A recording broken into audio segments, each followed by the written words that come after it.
In this video, we explain how we're going to measure the concentration of a mixture. This chapter is concentrated on trying to understand the thermodynamics of mixtures. What happens when you have more than one substance that you're interested in. Okay, so it's quite important to set the stage for how we're going to measure the relative concentration of the species in our mixture. Again, we're only interested in binary mixtures, which means that there's only two components. Okay, so we're going to be interested in measures of concentration that tell us the relative amount of each one of the two components in the mixture. Okay, we're going to divide our measures of concentration between gases and the solution phase. For gases, we're going to be using two ways to measure the concentration. The first one is what we call the mole fraction.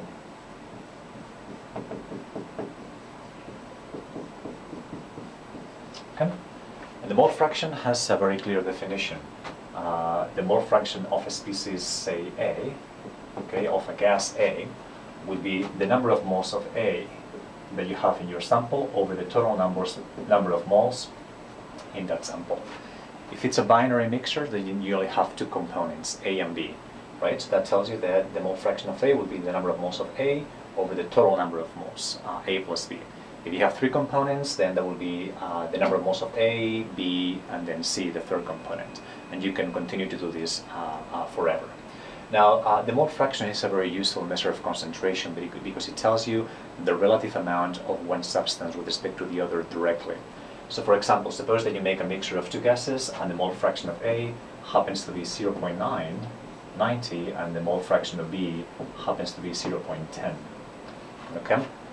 It turns out that what that is telling you directly is that for every 10 molecules that you have in your mixture, 9 correspond to A and 1 corresponds to B. Okay, so again, it conveys directly the relative amount of molecules that you have for one substance and the other. Okay, so that is the mole fraction. Is dimensionless, it doesn't have any units, and the sum of the total of all of the mole fractions has to add up to 1. Okay? That's the first measure of concentration for gases. The second one that we can use is what is called the partial pressure. Okay, partial pressure, which we're going to call P sub A or P sub B. Okay, so the partial pressures come directly from Dalton's law, which you guys studied in general chemistry. When you have a mixture of gases, the total pressure of that mixture is just going to be the sum of the partial pressure of the components. For example, in the atmosphere, we have a mixture of a variety of gases, nitrogen, oxygen, argon, and so forth. The total pressure will be about 1 atmosphere at sea level. If the concentration of oxygen in the atmosphere is about 20%, that means that the partial pressure of oxygen will be about 20% of the total, because the total atmospheric pressure is 1 atmosphere, then the partial pressure of O2 in the atmosphere will be about 0.20 atmospheres. That's essentially what the partial pressure is. Okay? And it's going to be also very useful in expressing the concentration of a gas in a mixture of gases. Now, it turns out that there's actually a direct proportionality between the partial pressure of a gas and the number of moles of a gas through the ideal gas equation of state. And if you write the ideal gas equation of state, notice that there is a direct relationship between the partial pressure of a gas and the number of moles of gas that it has. So that's why you can use pressure as a measure of how many moles or molecules of that component you have in a mixture. Okay?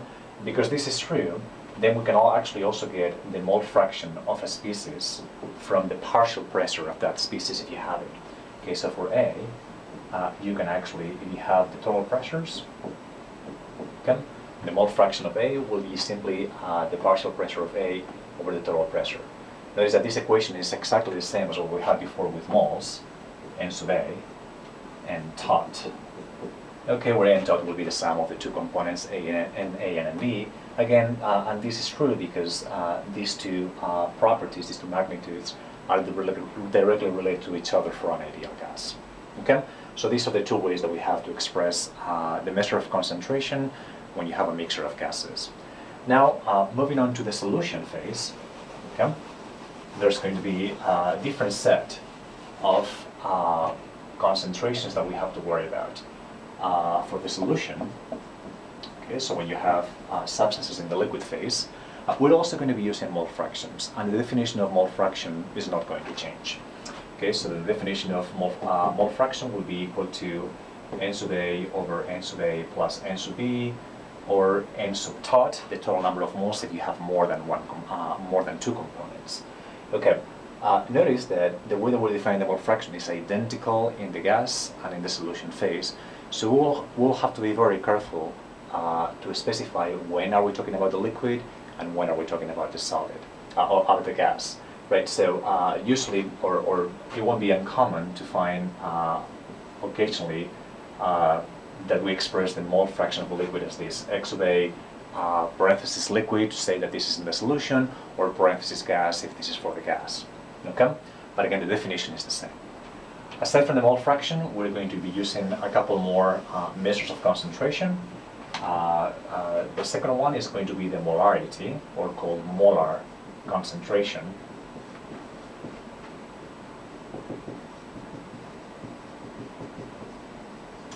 Okay, usually the molarity is expressed as these brackets. The molar concentration of A, it will be the number of moles of A that you have over the volume of the solution. Okay, that's the molar concentration. Now, we have to be extremely careful about the units here. When you think about the units of this molar concentration, it will be mole per unit volume. Usually, the way that we express molar concentrations in the laboratory is to use mole per liter, and this is the same thing as molarity, capital M. But notice that this molarity expressed as mole per liter is not an SI unit, because the unit of volume in SI is mole per cubic meter. Okay, so it won't be uncommon to actually find the unit of molar concentration of mole per cubic meter. Right, so it's actually extremely important that you dominate how to transform between molarity, mole per liter, and molar concentration in mole per cubic meter. Okay, we will be doing those transformations quite frequently, and it's important for you to know how to do that well. Okay, so that is molar concentration. We also have something that we call molal concentration,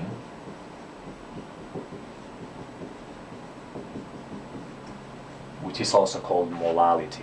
Okay, so the definition of molar concentration, we're actually going to call this B, okay, capital B, and then we'll use here subscript A. Okay, so that will be the molal concentration of A. This is going to be equal to the number of moles of A divided over the kilograms of solvent.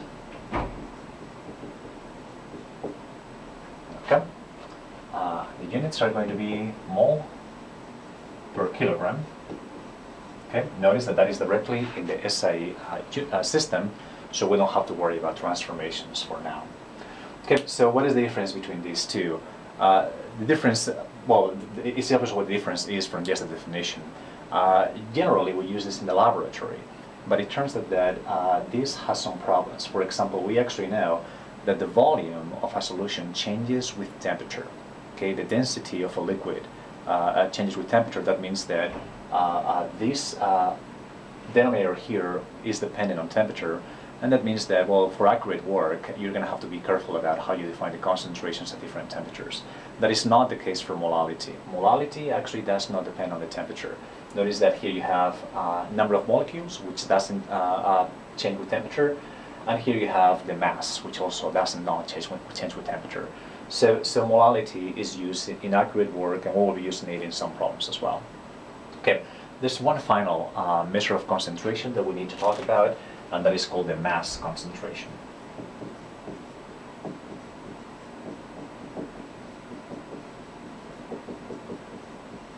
The mass concentration, we're going to call it C. Okay, is lowercase c, this is capital case B. So the mass concentration of A would be simply the mass of A divided over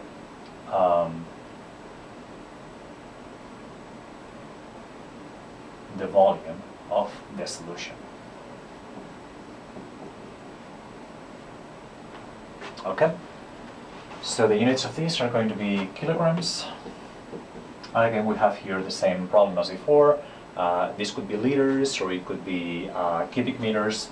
Most commonly, they should be cubic meters, even though occasionally we'll express that as milligrams per liter, perhaps milligrams per milliliter. And it's going to be mass of the species divided over the volume of the solution. When is mass concentration useful? Mass concentration is useful when you're actually looking at a molecule for which you don't have the molar mass. For example, this could be a protein or a piece of DNA or a biopolymer that is quite complicated. You don't know what the formula of that particular molecule is, and that means that you don't have a molar mass. If you don't have a molar mass, then you cannot know the number of moles of the species. Okay, but you can always weigh it, right? If it's a powder, you can just go to balance and just weigh 15 grams and dissolve it to 1 liter of solution, right? So that will be what the mass concentration is. It's very easy to figure out. Okay, and we'll be using this also for some problems involving biomolecules like proteins or DNA and things like that.